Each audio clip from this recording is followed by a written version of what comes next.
Señoras y señores, hola. En esta edición especial ponemos el foco en la evolución de la cuestión rifeña, un tema que sigue generando preocupaciones ante el agravamiento de las violaciones, cometidas por el régimen marroquí contra los habitantes del Rif. La región vive bajo un contexto de represión sistemática y exclusión tanto económica como social. Paralelamente, diversas organizaciones y formaciones políticas con el Partido Nacional Rifeño a la cabeza están intensificando sus esfuerzos dentro y fuera del país. Para hablar del tema tengo el placer de acoger conmigo hoy al señor Ali Aras, expreso político detenido en cárceles marroquíes y presidente del Observatorio Rifeño de Derechos Humanos, y Mohamed Duri, delegado y portavoz del Partido Nacional Rifeño. Hola, buenas tardes.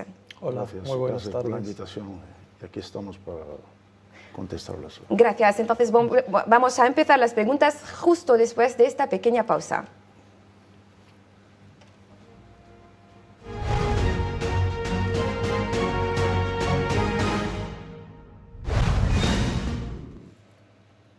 Señor Mohamed Duri, usted es el portavoz del Partido Nacionalista Rifeño. Empezamos con usted. Se anunció la creación recientemente del Foro Internacional de la República del Rif. ¿Qué representa esta iniciativa, señaladamente en la lucha por la independencia? Bueno, buenas tardes a todo el mundo. Ante todo agradecemos esta visibilización o esta ventana abierta a la visibilidad de las cuestiones rifeñas, que son muchas, pero la cuestión o la causa suprema del pueblo rifeño, que es la recuperación de su soberanía sobre su territorio del Rif ocupado. No es foro, más bien es el Partido Nacionalista Rifeño. Partido Nacionalista Rifeño, que yo soy su delegado y portavoz en España. Digo en España porque hay el portavoz oficial o principal. Pues entonces soy como la cara visible del partido en España. Entonces, obvio, el pueblo rifeño llevaba ya varios años o décadas siendo infrarrepresentado, pese a que la diáspora rifeña se constituye entre 4 y 5 millones de personas aquí en la diáspora rifeña o dispersos en el mundo, entre personas migradas forzosamente y personas ya exiliadas que no pueden retornar a su Rif, territorio, patria de ellos. ¿Por qué no pueden volver a su patria? Pues no se puede retornar porque obviamente como nosotros somos personas activistas soberanistas o estamos ejerciendo un tipo de activismo soberano, y eso se choca, se contrapone a los intereses del actual régimen de Marruecos, que nosotros lo consideramos como régimen de ocupación, como el pueblo saharaui, como ocupa al Sahara Occidental, por lo cual el Rif está bajo ocupación del régimen marroquí. Pues obviamente nosotros, una vez que pisemos el suelo del territorio del Rif ocupado, pues nos llevarán con las esposas directamente a los largos interrogatorios y ya vemos si podemos salvarnos de torturas brutales o hasta fallecerse en esas torturas. En las cárceles. Claro, es que tenemos muchos ejemplos de brutales torturas. Y tenemos a un invitado con nosotros hoy que fue objeto de torturas en las cárceles marroquíes. Señor Ali Aras, ¿puede hablarnos usted de esta experiencia?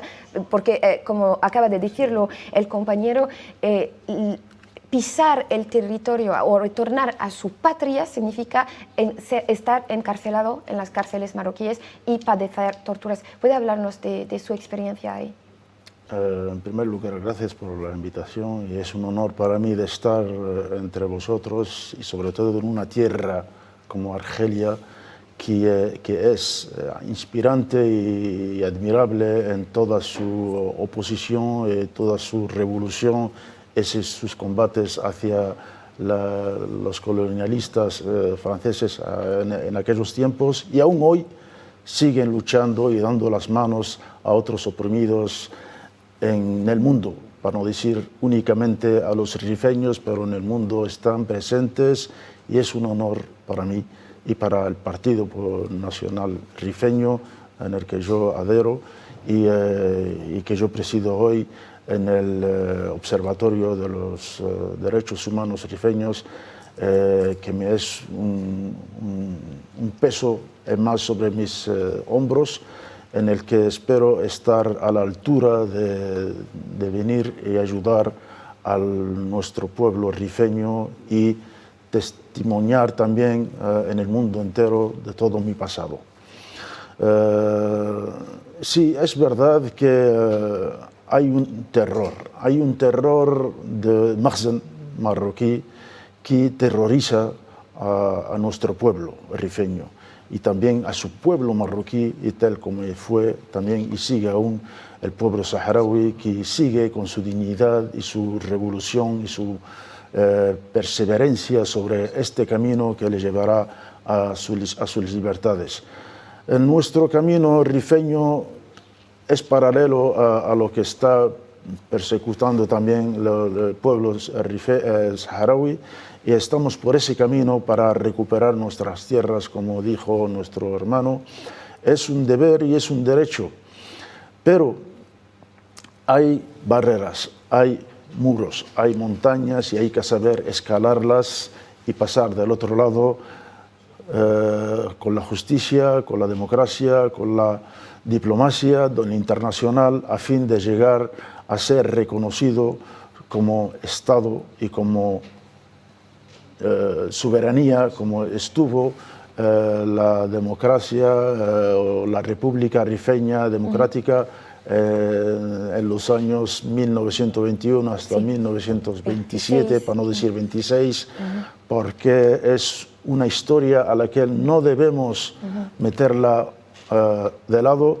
Es importante, es el inicio de todo. Recordar que el Rif era un Estado independiente. Exactamente. Que luchó por su libertad. Y debe volver a su tierra, debemos volver a nuestra tierra ahora, que nos encierren, que nos torturen, que nos dejen aislados o terrorizados. Nosotros seguimos sobre este camino hasta llegar a recuperar nuestra tierra y nuestra dignidad, y nuestra civilización, y nuestra cultura y todo lo demás, porque estamos hablando de un Estado, de un país que fue anexionado a partir de los años 50. Hay que recordarlo, es algo muy importante. Sí, a partir de los 58 a los 59 ha habido muchas torturas y muchos crímenes, en el que él fue el Hassan II, que était aún presidente, o como decir príncipe heredero, y que se hizo un placer de matar a los rifeños con la cómplices del armamento y sobre todo del general Ufgir, que estaba a su lado, su amigo íntimo, y que él mismo se hizo placer a matar los rifeños como lo hacía y lo hizo matando a los jabalíes en la selva.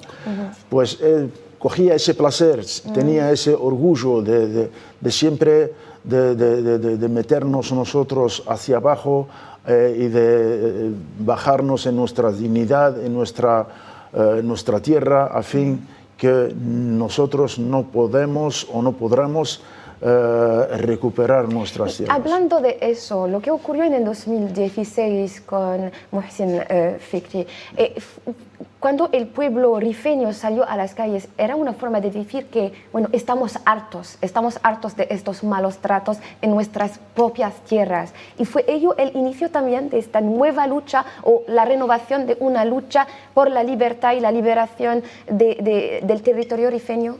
Pues las luchas del pueblo rifeño, como acaba de mencionar al hilo de las palabras de mi hermano, pues sí, que es una cadena consecutiva de sucesos de resistencia y lucha del pueblo rifeño. Como bien has dicho tú, pues obviamente si la República del Rif, digamos, una vez que salió el colonizador español, yo digo siempre colonización española y no protectorado, porque ¿quiénes protegen a quiénes? Siempre formulo y lanzo esta pregunta que todavía sigo sin respuesta, porque no tiene sentido. El pueblo rifeño jamás dijo España ven y protégenos. Obviamente vinieron a proteger el sultanato sherifiano, entre comillas, de Marruecos, del sultán de Marruecos, que el Rif no estaba bajo el poder de ese sultán. En ningún momento, pues hay documentación que corrobora que el Rif siempre ha sido independiente, por lo cual son cadenas. Ha hablado del otoño-invierno 1958-59 y precisamente hay un documental súper interesante en YouTube que podéis ver, que es 1958-59, Rif, romper el silencio. Hay testimonios vivos de personas que vivieron ese suceso, que en su momento todavía eran niños y adolescentes y jóvenes, narran, cuentan ese sufrimiento en lengua rifeña y árabe dialectal, pero subtitulado en español. Y de hecho, Sí.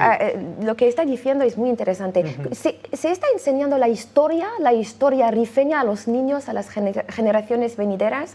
Se enseña en las familias, en las escuelas. Pues muy buena pregunta. En verdad, el curricular, el sistema educativo en Marruecos no enseña esto. O sea, lo tapa, lo oculta, lo omite bruscamente, injustamente. O sea, es la memoria colectiva. Nosotros los rifeños nos conocemos por la memoria colectiva que se pasa de abuelos a nietos. O sea, abuelos, padres, nietos. Sí. Es Cultura oral, transmisión oral. Eso, transmisión oral normalmente, pero actualmente con el Partido Nacionalista Rifeño estamos intentando documentar y rescatar esa memoria colectiva para que no se quede como historia oral. Porque para poner internacional nuestra causa y ponerla en la Cuarta Comisión de las Naciones Unidas en descolonización, es el objetivo de documentarlo todo y no se quede solamente en palabras. Sí, hablando de eso, ¿cuál es la próxima etapa entonces para llevar la causa rifeña a la ONU y internacionalizarla aún más? Usted había dicho anteriormente que usted es el representante, el portavoz del Partido Nacionalista Rifeño en España.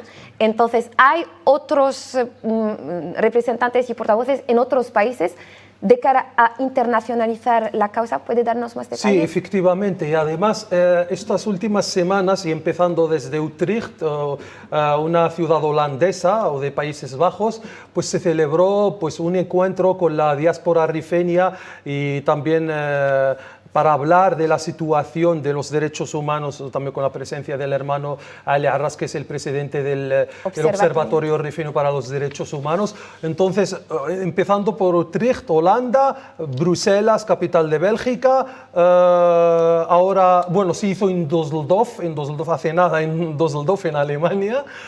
Y ahora estamos muy cerca de la patria, o sea, Argel somos vecinos pegados porque el territorio del Rif, sus límites históricos, geográficos, pues limitan con Argelia, por lo cual estamos muy cerca de la patria. Igual, estos son como principios, porque, por ejemplo, ayer tuvimos una conferencia internacional de derechos humanos con presencia de gente de derechos humanos de Bélgica, claro. ¿Dónde? Aquí en Argel. Aquí en Argel tuvimos ayer con la presencia de representantes de partidos políticos argelinos, la presidenta del Comité Liberación Ali Arras y al mismo tiempo Liberación de Assange, el famoso Assange. Pues entonces la presentación internacional esta siempre da un foco, siempre desvela más y representa la causa rifeña de la mejor de las maneras. Sí, podemos ver que desde el momento clave en 2017 con la muerte de Mohsin Fikri, para volver porque es muy importante hablar de este momento, recordemos que había muerto a 31 años, desatando lo que conocemos como bajo el nombre Hirak el Rif, muy conocido. Movimiento. Y Movimiento el Rif. ¿Qué cambios o avances ha habido en el proceso del movimiento del RIF, según usted, señora Aras, señalamente para los activistas y el tratamiento de los rifeños? Como se puede saber, ha habido también la primavera árabe, el Cantón Árabe, en el 2010, que empezó con el Bouazizi en Tunisia y así se partió hasta en Egipto, Libia. Y cada acontecimientos ha habido siempre una conciencia humana, sobre todo de ciudadanos, contra esos crímenes y contra esa represión que es continua y cotidiana en cada ciudadano que viven ese terror y esas humillaciones que vivían todos los días. Pues en el caso también de Mohsin Fikri, ahí se declanchó, se asaltó aquí una fuerza humana de rifeños, porque ya estaban, era como una pudrería. Alimentados por este deseo. Exactamente, era un crimen horrible, que no era inadmisible que se trate un humano de esa manera y que sea un crimen de esa manera. Entonces, pues ha habido el Hirak. Ese Hirak que ha durado los años que ha durado, ha habido una tensión enorme de lo internacional, una presión enorme de lo internacional. Lo que solicitaban eran sus derechos fundamentales, sus derechos humanos. Construcción de hospitales, etcétera, construcción de escuelas, acceso a la salud. Los derechos más básicos. Más básicos del ser humano. Que se puede tener, pero pacíficamente no lo admitieron y no lo han querido porque empezaba a coger tierra internacional. Entonces, tenemos que subrayar también que hasta hoy día hay unos presos políticos que siguen en las cárceles, como Nasser Zefzefi, quien fue uno de los líderes de este movimiento. Sí, pues ese es el caso, que cuando uno se solicita su derecho públicamente, que sea su voz empiece a estar en el sonido en el mundo, en lo internacional, pues lo cogen y lo ahogan. Ahogándolo se para todo. Pero hay un silencio internacional hoy. No estoy hablando del pueblo rifeño, sino de las organizaciones internacionales, de los países que pretenden defender los derechos humanos, que no dicen ni una palabra sobre lo que está ocurriendo hoy en el RIF. Pues por eso estamos aquí hoy, exactamente, estamos hoy aquí. El Partido Nacional Rifeño, que representa a los musulmanes y me representa a mí, los rifeños, de aquí le digo a todo el mundo que hay esperanza, hay creencia que se puede avanzar, no solicitando hospitales, escuelas, infraestructuras, pero bien, mucho más que eso. Solicitamos que nuestra tierra esté liberada, que se libere nuestra tierra de esa ocupación de Makhzen marroquí, que esa es la solución, la mayor o la mejor o la más alta que se le puede solicitar uno diplomáticamente y políticamente. Tenemos derecho de recuperar nuestra tierra. Sin eso, nunca, jamás podremos vivir en paz y jamás podremos vivir dignamente sobre nuestra tierra. Esto es un deber de cada rifeño y de cada ciudad o país que es consciente de los crímenes que están haciendo estos Makhzen marroquí contra un pueblo desarmado, un pueblo... Es lo que iba a decir, es que se trata de una lucha diplomática, no se trata de una lucha con las armas. O sea que es un pueblo muy pacífico, que está buscando su libertad, su liberación, pero no con las armas, lo está haciendo de manera diplomática, a través del diálogo, ¿verdad? A ver, voy a agregar más cuestiones a lo que acaba de decir el hermano Ali. Pues efectivamente que el Hirak del Rif o el movimiento contestatario rifeño que se desató con la trituración en una camioneta de basura, que el vídeo no sé si todavía está en YouTube, que era brutal, criminal, ese acto escalofriante, inhumano y tal, pues ahora actualmente nosotros como soberanistas republicanos rifeños hemos subido el tono o las reivindicaciones. Pues el Hirak del Rif no estaba reivindicando ni la menor de las cuestiones, que es, por ejemplo, una autonomía. No reivindicaba ni la autonomía. El máximo de los derechos del expediente de reivindicaciones del movimiento contestatario era levantar el decreto el sherifiano marroquí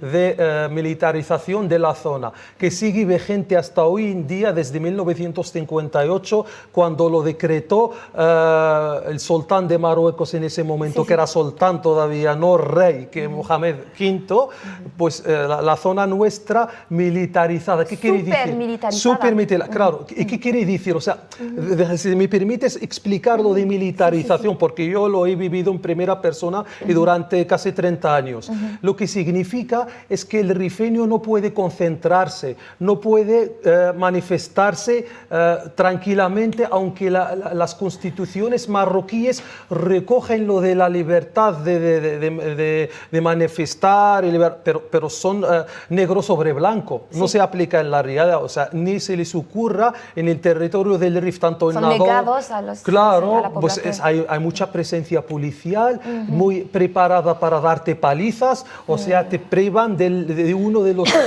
máximos derechos pacíficos del ser humano, que es manifestar o concentrarse. Y además subrayo la impunidad, o sea, no tener el castigo debido. Un policía cuando da palizas a un manifestante pacífico, eso es ilegal.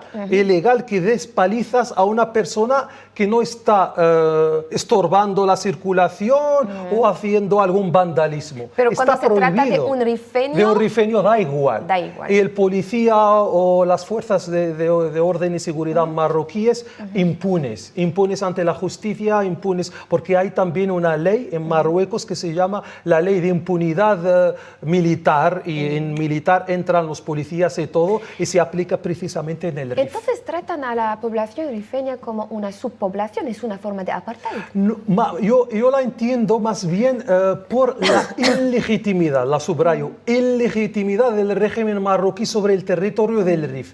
Él sabe que es un ocupante de nuestro territorio. Por eso, a fuerza y a sangre, no sé, o sea, a fuerza extrema, quiere someter a la población rifeña, y lleva años haciéndolo porque sabe que su existencia sobre el suelo rifeño es ilegítima. Lo sabe muy bien porque había un pacto, el pacto secreto de Francisco Franco, como hemos hablado al principio, de dejar el Rif en manos de los alawitas, y lo firmó el sultán de Marruecos, Mohamed V, con el general Francisco Franco el 7 de abril de 1956, que dejó el pueblo rifeño a su suerte, y pocos meses se estalló lo que estamos hablando, la revuelta de 1958-59, que tenía reivindicaciones políticas, ojo, porque Mohamed bin Abdelkrim el-Khattabi, el líder y presidente de la República Rifeña, estaba vivo en el Al-Cairo, en su exilio en Al-Cairo, todavía estaba en vida, y Francisco Franco, el general Francisco Franco, no consultó a Abdelkrim por si quiere devolverle la república. Pues hay muchas lenguas que hablan de que España estaba bajo presiones de Estados Unidos o otros factores para que sí o sí deje el Rif en manos de los alawitas. No nos queda mucho tiempo, pero tengo más preguntas para lo que pasa. quiero saber si en el RIF o por parte del régimen marroquí hay una intentona de borrar la identidad rifeña, la cultura rifeña, la lengua rifeña. Hay una discriminación hacia los rifeños que, por ejemplo, hablan el dialecto tifrit. La lengua rifeña. La lengua rifeña. Absolutamente, sí. Eso existe y está bien planeado y lo están practicando y lo están imponiendo a los rifeños para que la identidad de los rifeños no exista más. Porque siempre nos dicen que nosotros somos marroquíes. Y si insistimos, bueno, eres un marroquí rifeño y tienes que someterte a esta ley y a estas leyes, etc. Entonces, nosotros le decimos desde aquí que nosotros los rifeños jamás abandonaremos nuestras dignidades, nuestro modo de vida, en nuestra civilización y sobre todo nuestra tierra a la que algún día volveremos con la cabeza alta. Con todo esto y mucho más, les digo a los Makhzen que con toda su represión que nos hace día y noche, que sepan que nos están haciendo más fuerte, que los rifeños siguen vivos y siguen estando sobre esta tierra en el mundo para decirles que nosotros jamás abandonaremos nuestra civilización en nuestra tierra y toda nuestra civilización. Entonces, desde aquí también les digo que yo he servido como ejemplo. Si me han torturado en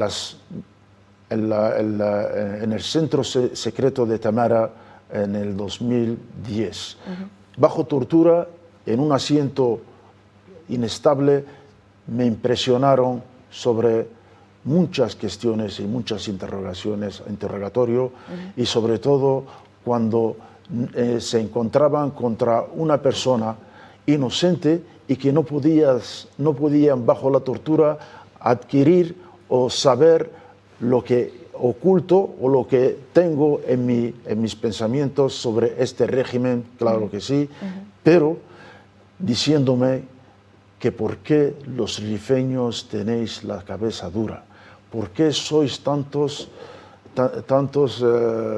porque es que siempre habéis sido rifeños y duros de cabeza, porque entonces desde ahí me enteré que no era el único y el solo que he pasado sobre ese asiento y sobre esas torturas.